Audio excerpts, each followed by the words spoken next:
ನೀವೇ ಮಾತಾಡಿದ್ರೆ ನಾಲ್ಕು ಬರಬೇಕು. ಭಕ್ತನಿಗೂ ಭಗವಂತನಿಗೂ ವ್ಯವಹಾರ ಮಾಡುವಂತ ಸ್ಥಳ ದೇವಾಲಯ. ಯಾರೇ ಎಷ್ಟೇ ದೊಡ್ಡವರಿಗೂ ಕೂಡ ಅವರ ಜಾತಿ ಸುಳ್ಳುಗಾಗುವುದಿಲ್ಲ ಅಂತ ಹೇಳಿ ನಮ್ಮ ಹಿರಿಯರು ನಮಗೆ ಮಾರ್ಗದರ್ಶನ ಕೊಟ್ಟಿದ್ದಾರೆ.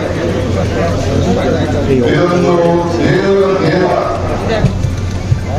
ಭಗವಂತನ ಪಾದಗಳಿಗೆ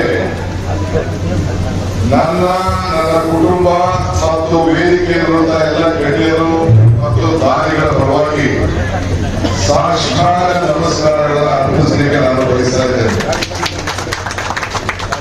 ಚಾಮರಾಜನಗರ ಹಿಂದುಳಿದ ಜಿಲ್ಲೆ ಅಲ್ಲ, ಇದು ದೇವರ ನಾಡು.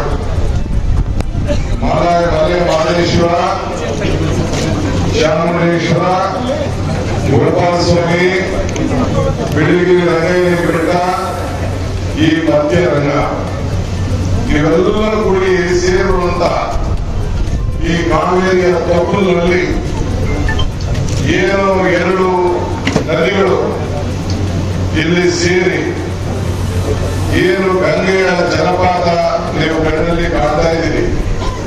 ಗಗನ ಚುಕ್ಕಿ ಬರಚುಕ್ಕಿ ಹಿಂದೆಯಲ್ಲಿ ಈ ಕಾವೇರಿ ನದಿಯಲ್ಲಿ ಈ ದೇವರು ಸನ್ನಿಧಿಯಾಗಿರುವುದು ನಮ್ಮೆಲ್ಲರ ಪುಣ್ಯ. ಇವತ್ತು ನಾವು ನೀವೆಲ್ಲ ಇಲ್ಲಿ ಸೇರಿದ್ದೇವೆ.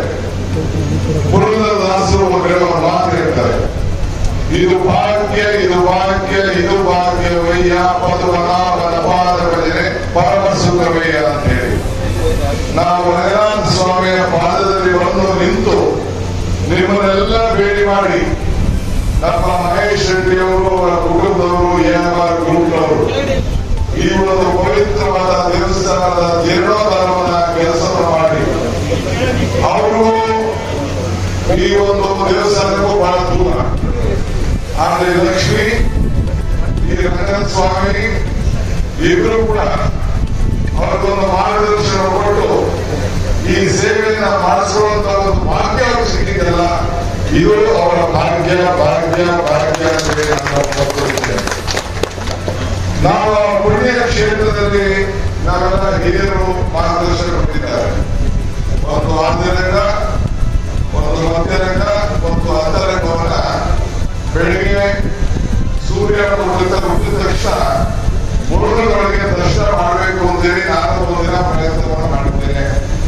ಅನೇಕರು ಹಿರಿಯರೆಲ್ಲ ಕೂಡ ಪ್ರಯತ್ನ ಮಾಡ್ತಾ ಇದ್ದಾರೆ. ನೀವು ಕೂಡ ಮಾಡಿಕೊಂಡು ಬಂದಿದ್ದೀರಿ.